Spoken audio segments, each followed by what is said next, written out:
नमस्कार, स्वागत है आपका जेजेएन न्यूज़ में और आपके साथ मैं हूं गणेश।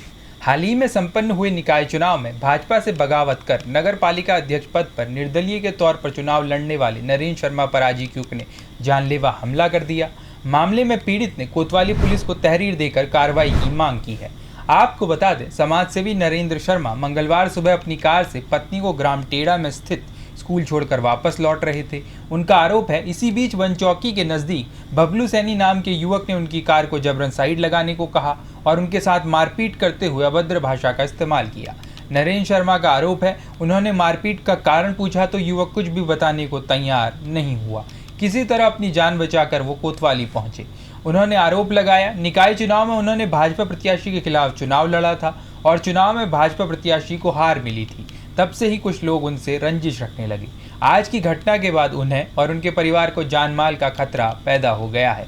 बता दें, तहरीर सौंपते हुए उन्होंने कहा, आरोपी युवक की घटना से पहले और घटना के बाद की 4-4 घंटे की मोबाइल फ़ोन की डिटेल निकाली जाए और पता किया जाए कि आखिरकार आरोपी ने उनके साथ ये घटना किसके कहने पर की है। उन्होंने साफ तौर पर आरोप लगाया कि निकाय चुनाव में हार का सामना कर चुके प्रत्याशी के इशारे पर उनके ऊपर यह हमला हुआ। वहीं मामले में कोतवाली के वरिष्ठ उप निरीक्षक मनोज नयाल ने बताया, जो तहरीर मिली है उसकी जांच की जा रही है और तथ्य सही पाए जाने पर वैधानिक कार्रवाई की जाएगी।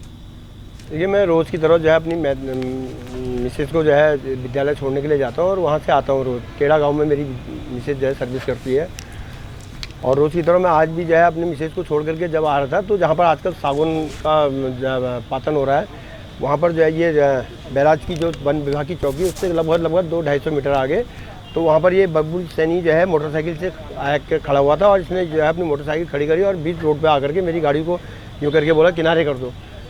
तो मैं भी समझ नहीं पाया क्या है मामला। मैंने सोचा कि वैसे ही रोक रहा होगा तो मैंने गाड़ी रोक ली।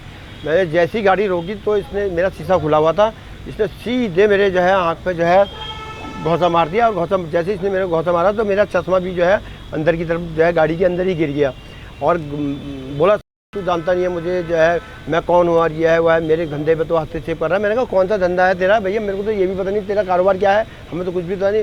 बात कहाँ, मैंने कहा तेरे पास क्या सबूत है, ये भी कहा मैंने उससे, लेकिन उसने मेरी बिल्कुल नहीं सुनी और घौंसे मुझे मारने लग गया, बिल्कुल मारपीट करने लगा और क्या बोला, तू जानता नहीं है मुझे, अबे पहाड़ी तेरी को जो है औकात में रख दूंगा, इस प्रकार की बातें कह करके मेरे को जो है और कहा कि तेरे लिए मैं 6 महीने की जेल भी काट लूँगा, ये धमकियाँ दे करके बोला तेरे को जान से मार दूंगा कह करके वहाँ से निकल लिया आगे को।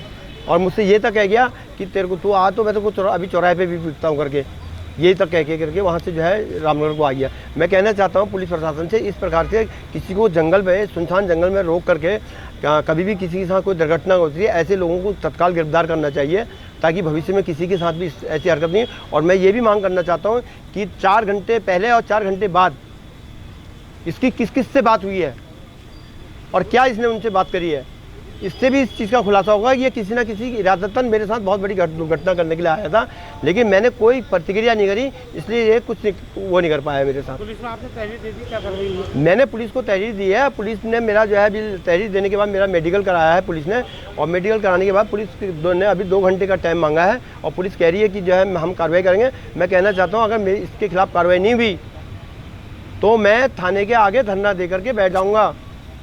मैं ये शहर छोड़ करके, ऐसे गुंडों की वजह से शहर छोड़ के नहीं जाऊंगा यहाँ से। मुझे तो ऐसा भी लगता है कि भाजपा का जो प्रत्याशी है निवर्तन, उसके इशारों पे ये सब कुछ हो रहा है। मेरा शक है ऐसा, क्योंकि ये उसके साथ हर समय उसी के साथ रहता है। मुझे डाउट है ये भाजपा का प्रत्याशी जो है, उसके जो निकाय का प्रत्याशी है, उसके सह पे कहीं ये ऐसा ना करो, इसकी मोबाइल की जो है पूरी खंगालना चाहिए मोबाइल। सर, आज सामाजिक कार्यकर्ता नरेंद्र शर्मा के साथ मारपीट हुई है, कौन मारपीट करने वाला है और तहरीर दी है, क्या कार्रवाई पुलिस द्वारा की जा रही है? देखिए, शर्मा जी आए थे, नरेंद्र शर्मा जी अभी थाने में आए हैं। उनके द्वारा किसी बबलू सैनी द्वारा मारपीट करने का आरोप लगाया जा रहा है। तहरीर दे दी है, नियमानुसार कार्रवाई की जा रही है।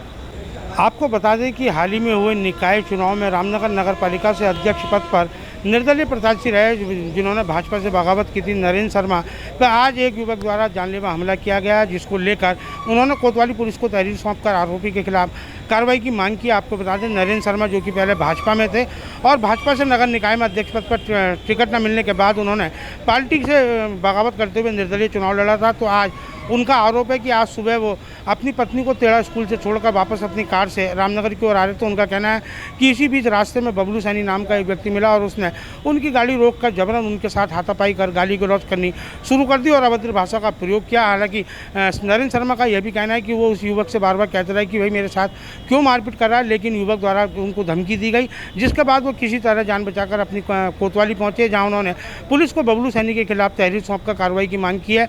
तो वहीं नरेंद्र शर्मा का आरोप है कि निकाय चुनाव में भाजपा की ओर से प्रत्याशी रहे मदन जोशी की सह पर यह कार्रवाई उनके द्वारा की गई है। उन्होंने पुलिस से मांग की है कि जो आरोपी बबलू सैनी है उसकी जब घटना घटी उनके साथ हुई थी उससे 4 घंटे पहले और 4 घंटे बाद तक की मोबाइल की कॉल डिटेल निकाली जाए कि उसकी किस किस से वार्ता हुई है और जांच होनी चाहिए। और उन्होंने कहा है कि जो आज उनके साथ घटना हुई है उसको लेकर उनको और उनके परिवार को जान माल का खतरा बना हुआ। उन्होंने आरोपी के खिलाफ तत्काल कार्रवाई की मांग न होने पर यह भी साफ तौर पर चेतावनी दी कि अगर कार्रवाई नहीं हुई, गिरफ्तारी नहीं हुई तो वो कोतवाली के बाहर धरना देने के लिए मजबूर होंगे। वहीं मामले में कोतवाली के वरिष्ठ उप निरीक्षक मनोज निहाल ने बताया कि इस मामले में नरेंद्र शर्मा द्वारा जो बबलू सैनी के खिलाफ तहरीर दी गई है, पुलिस उस पर जाँच कर आवश्यक कार्रवाई कर रही है। रामनगर से राजीव अग्रवाल के साथ कैमरामैन बंटी अरोड़ा, जे ये रिपोर्ट आपके लिए तैयार की थी रामनगर से हमारे संवाददाता राजीव अग्रवाल ने। फिलहाल के लिए इस खास खबर में इतना ही। बाकी की तमाम खबरों के लिए आप देखते रहिए JJN न्यूज़। धन्यवाद।